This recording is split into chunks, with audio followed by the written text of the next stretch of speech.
a gente tem que começar a repensar a educação, até a formação da nossa sociedade, também a partir do governo, embora essa mobilização das famílias, da igreja, seja, assim, indispensáveis. Começar com o Alex, ladies first. Yeah. Então, pastor Serginho, na verdade, a proteção à infância e adolescência é algo que o governo deve incentivar. E né? é constitucional, É né? constitucional, não somente a nossa Constituição, mas nós temos outras normas, como o Estatuto da Criança e do Adolescente, nosso ECA, e tratados internacionais que tratam do desenvolvimento infantil e do desenvolvimento da adolescência, justamente por entender que esse é um período especial em que a criança e o adolescente precisam de uma atenção e um cuidado especial para aquela fase. Então, nós vemos com bons olhos essa campanha porque as políticas públicas, elas têm a capacidade tanto de impulsionar determinados comportamentos, incentivá-los,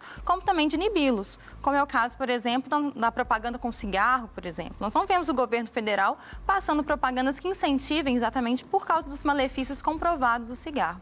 Assim também é a questão da vida sexual precoce. Nós sabemos das diversas consequências com a gravidez precoce e que retarda também a própria vida escolar, a formação escolar. É um problema também de saúde pública, né, em questão de gravidez.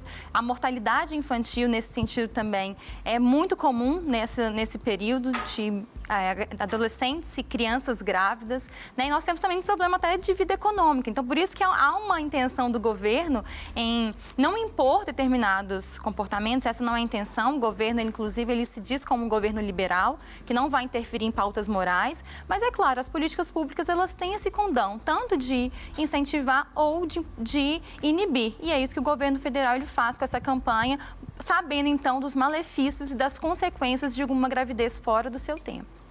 Aí a gente partindo para essa outra ponta, eu quero chamar o Léo ali essa conversa, no sentido assim, que muitas vezes essa corda arrebenta e arrebenta no colo ali da igreja.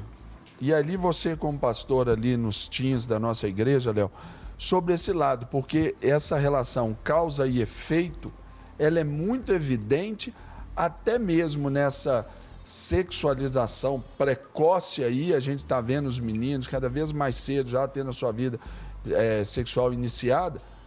Isso também traz problemas e a igreja tem sido essa válvula ali de escape para muita gente de cuidado, não é? Sim, até porque, querendo ou não, a sexualidade ela tá em todo mundo. Claro, porque as pessoas em todo pensam, tempo. Tipo, é só adolescente da igreja, então é diferente de adolescente que não é da igreja ou que não é cristão. Mas todos têm o mesmo desejo, todos têm a mesma vontade, todos passam pelas mesmas fases. Então, a gente estava até falando ali atrás que a sexualidade em si na igreja é um tabu, não se discute, não se conversa. E, na verdade, tem que gastar tempo, sim, discutindo, conversando, porque, na verdade, não é um gasto de tempo, é ganho, né? É investimento, isso. E na adolescência em si, no sentido da igreja, a gente acaba realmente pegando muitos casos de problemas. E um dos problemas maiores, eu acho que é essa questão de não ter uma conversa em si com os pais às vezes não dialogarem, então acaba sendo o primeiro incentivo do menino sexual é a internet. Hoje a gente sabe que realmente eles têm um acesso muito fácil à internet, então a educação sexual que teria que ser dos pais em si, a primeira é infelizmente de internet, de sites ou de amigos que tiveram experiências que não foram boas e que são compartilhadas. Então ele fica naquela crise. Eu tenho que experimentar, eu tenho que beijar na boca de todo mundo, eu tenho que transar com todo mundo, porque meu amigo falou que eu tenho que transar, porque ele já teve várias experiências e eu não tive. Então preciso ser aceito nesse grupo. E até como uma forma, um parâmetro ali até de aceitação, de estabelecimento ali no seu meio. Uhum. Aí, nosso querido psicólogo Samuel Vermelho, a gente vê também, quando fala sobre isso, e é uma preocupação, até pelos aspectos econômicos, sociais, como a Alexia falou, os aspectos morais, como o Léo também está colocando, tem o lado da formação emocional, psíquica ali, do indivíduo, daquele adolescente, menino ou menina, até mesmo dentro disso. E se vem esses conceitos deturpados, essa liberalidade, onde vai ali para libertinagem, isso traz muitos danos, né? Muitas consequências. Primeiramente, queria parabenizar o programa pela iniciativa de trazer um tema tão relevante e importante como esse, principalmente nessa época, né, Serginho, em que a gente está aí nos movimentos aí do carnaval, em que fica tão mais exacerbado essas questões da sexualidade como um todo, e levantar essa pauta eu acho que é muito importante, principalmente dentro dessa questão familiar, né, estimular a família a conversar sobre esse tema, a levar para a mesa, né, do café da manhã, para a mesa do café, para a mesa do almoço, conversa da família ali no dia a dia. A Alexia dizia, né, sobre as próprias intenções desse governo com a campanha. A gente viu muitas críticas, né, da grande mídia, principalmente, falando mal, falando que uma campanha contra a abstinência sexual não traz resultado e tudo mais. Mas é interessante porque falem mal ou falem bem. O importante é que falem, que conversem, que as famílias, que as comunidades, que as igrejas, que as instituições conversem a respeito disso, porque é uma questão de saúde pública que afeta diretamente o emocional e a formação dos adolescentes. Hoje nós temos um grande problema que muitas vezes ele não é tratado, que envolve justamente com como se dá a iniciação sexual dos jovens e dos adolescentes. E eu não digo só adolescentes, eu digo crianças. As crianças, né, ou seja, aí pelo Estatuto da Criança e do Adolescente, a infância vai até 12 anos. Então, a gente tem algumas pesquisas que apontam que as crianças aí entre 9, 8, 9, 10 até 12 anos já têm entrado por esse mundo da experimentação, muito impulsionado pelo fenômeno da tecnologia, das redes sociais, da internet, levados pela pornografia. E quando você fala sobre as consequências emocionais, né, de uma iniciação precoce na sexualidade, os riscos, né, como a campanha Tudo Tem Seu Tempo busca trazer, que é uma prevenção em relação à gravidez precoce. É lógico que o debate sobre a iniciação ele é colocado, mas a campanha ela tem esse viés de... O foco de prevenção à gravidez na adolescência. Mas as crianças, elas estão sendo aí alvos, né, ou sendo presas, entre aspas, dos movimentos aí da internet, buscando, logicamente, pela curiosidade. Às vezes vê o coleguinha na escola, né, com alguma foto, algum vídeo, alguma imagem, isso cria curiosidade. Se a criança não tem um canal de comunicação com os pais diretamente, ele vai procurar isso, de fato, com terceiros, né, e não vai levar isso para o debate em casa. E eu falo aqui, eu também trago uma questão, por exemplo, falando aí dessa adultização aí dessas crianças, a gente já vê, por exemplo, até na forma de copiar os modelos. Hoje a gente vê aí, por exemplo, esse culto ao corpo sendo aí estabelecido aí em verso e prosa, mídia, em todas as formas possíveis. E a gente vê, por exemplo, as mães ali vestindo os seus filhos de uma forma mais sensual, né? Os pais aprovando ali danças sensuais às suas crianças. Isso aí é em todo lugar, a gente vê vídeos, a gente vê nas escolas, tudo isso acontecendo. Parte por esse viés aí também, não é? Uhum.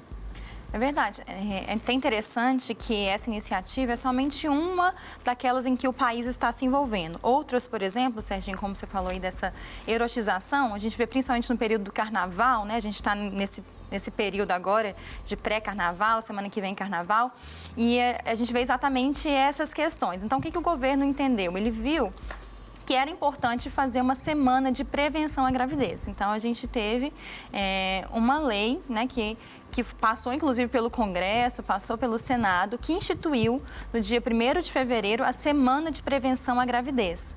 Então, para debater, né, políticas, e na forma, tanto na parte educacional, quanto na parte social também. Além disso, no ano passado, nós tivemos também uma outra lei em relação ao casamento, né? Nós tínhamos uma exceção no Código Civil que permitia o casamento com crianças em idade núbia, ou seja, crianças abaixo de 16 anos. Então, principalmente em casos de gravidez, por exemplo. E antes, até em 2005, o Código Penal, ele deixava impune aquele criminoso que havia se envolvido em um abuso sexual com uma criança, desde que ele se casasse com ela. Então, a gente tem visto, tanto, né, o governo quanto os nossos representantes na Câmara e no Senado, se envolverem mais com o tema de proteção à criança e ao adolescente, né, seja por meio de leis, seja por meio de iniciativas públicas.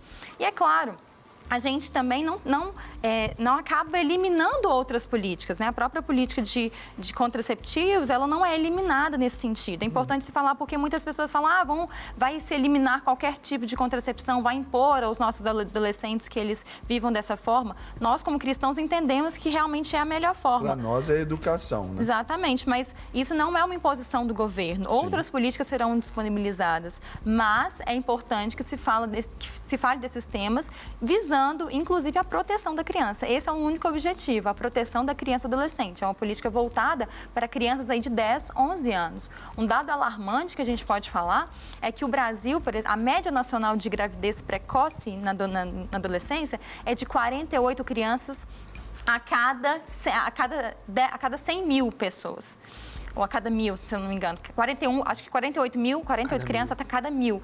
E a média do Brasil é de 68 crianças a cada 1.000. Ou seja, a América Latina é 64 crianças a cada 1.000 pessoas. Ou seja, o Brasil ele ocupa ainda uma posição maior nesse sentido. Ele puxa essa média da América Latina bem para cima. Né? Então, nós temos mais de 3 milhões de crianças e adolescentes grávidas, o que ocasiona diversas outras consequências. E é tão interessante falar aqui, como foi citado por um de vocês aí, essa questão de que muitos estão indo contra essa medida do governo.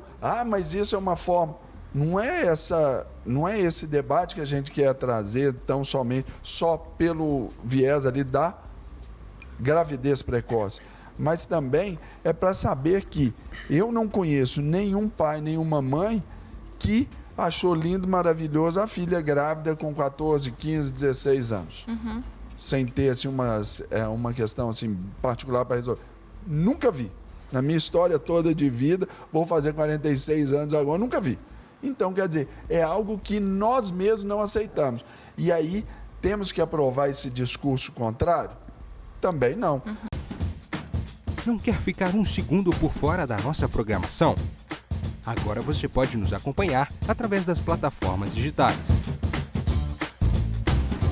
Não perca tempo. Acesse, curta e siga-nos. Fique por dentro de tudo que acontece por aqui. Rede Super, inspirando você.